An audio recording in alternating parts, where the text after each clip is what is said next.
ఓం శ్రీకృష్ణ పరబ్రహ్మణే నమః. శ్రీమద్భగవద్గీత అథ ప్రథమోऽధ్యాయః. ఓం శుక్లాంబరధరం విష్ణుం శశివర్ణం చతుర్భుజం ప్రసన్నవదనం ధ్యాయే సర్వవిఘ్నోపశాంతయే. 4వ శ్లోకం అండి. అత్ర శూరా మహేశ్వాసా భీమార్జున సమాయుధి యుయుధానో విరాటచ్చ ద్రుపదచ్చ మహారథః. 5వ శ్లోకం.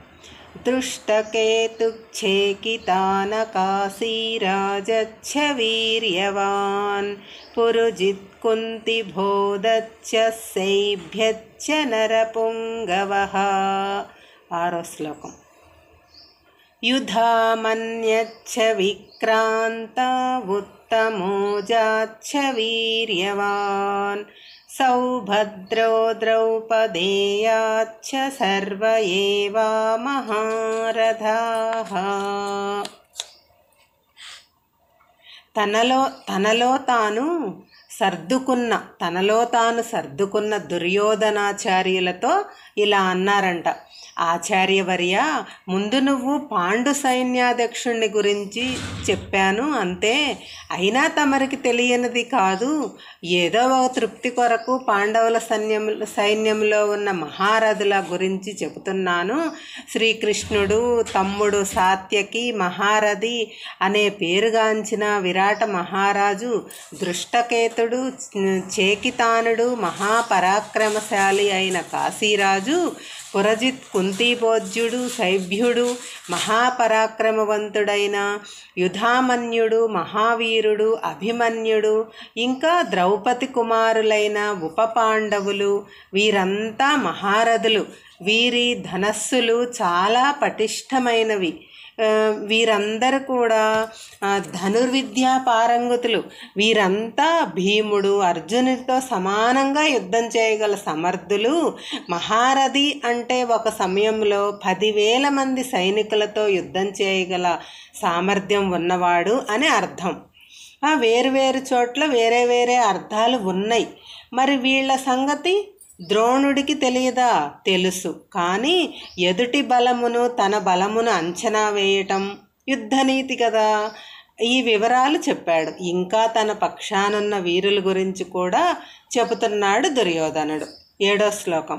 అస్మాకం తు విశిష్టాయే తాన్నిబోధ ద్విజోత్తమా నాయకా మమ సైన్యస్య సంజ్ఞార్థం తాన్ బ్రవీమితే. ఆచార్యవర్య, తమకు తెలియదు అని కాదు, మీకు తెలియదని కాదండి. మన పక్షంలో ఉన్న మహారథుల గురించి కూడా చెప్పుకుంటూ నా మనసుకు కొంచెం ధైర్యంగా ఉంటుంది కదా.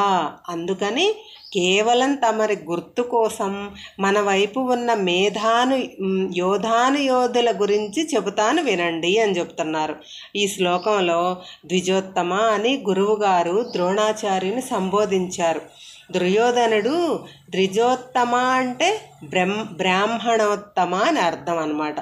బ్రాహ్మణుడు గురువుగా తన శిష్యులకు సమస్త విద్యలు నేర్పవచ్చు. విద్య అంటే ధనుర్విద్య, యుద్ధ విద్య కూడా అని వస్తాయి అన్నమాట. కాబట్టి యుద్ధ విద్యలు బ్రాహ్మణుడు నేర్పవచ్చు, కానీ బ్రాహ్మలు యుద్ధం చేయకూడదు. ఎందుకంటే యుద్ధం హింసతో కూడుకున్నది కదా. బ్రాహ్మణుడికి హింస చేయటం ధర్మం కాదు. అందుకని వ్యాసుల వారు ఎత్తి పొడుపుగా ఈ పదం వాడి ఉండొచ్చు అని దుర్యోధనుడికి ఆ భావన ఉన్నట్టు కనిపించదు.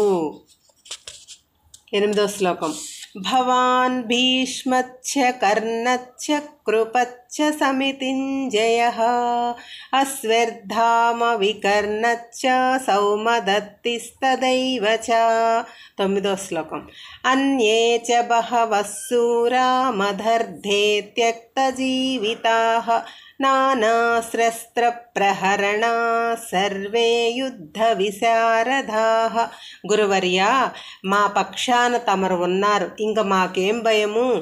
అదీ కాకుండా పితామహులు భీష్ముల వారు, మహారథి కర్ణుడు, అపజయం అంటే ఏమీ ఎరుగని కృపాచార్యులు, తమరి కుమారులు అశ్వత్థామ, వికర్ణుడు, సోమదత్తుడు, వీళ్ళంతా మన పక్షాన ఉన్నారు ఆచార్య. వీళ్లే కాదు, ఇంకా ఎంతోమంది ఉన్నారు వీరులు శూరులు, నా కోసం తమ ప్రాణాలు ఇవ్వటానికే సిద్ధంగా ఉన్నారు. నా గురించి, నా గెలుపు గురించి నా ప్రాణాలు పణంగా పెట్టి యుద్ధం చేయటానికి ఎంతోమంది యుద్ధ విద్యలో నైపుణ్యం కలిగిన వారు, పలు రకములైన అస్త్రములను శస్త్రములను ప్రయోగించటంలో ఎంతో నిపుణులు మన వైపు యుద్ధం చేయటానికి ఉరకలు వేస్తున్నారు అని ధీమాగా వ్యక్తం చేశాడు దుర్యోధనుడు.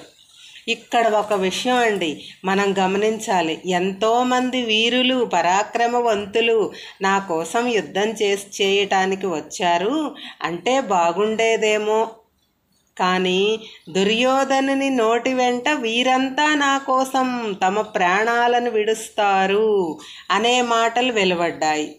ఆఖరకు జరిగింది అదే కదా. రాబోయే అపజయాన్ని సూచించే మాటలు దుర్యోధనుని నోట వెంట రావటం దైవ సంకల్పంగానే భావించాలి. ఓం శ్రీకృష్ణార్పణమస్తు. కృష్ణం వందే జగద్గురుం. హరే కృష్ణ.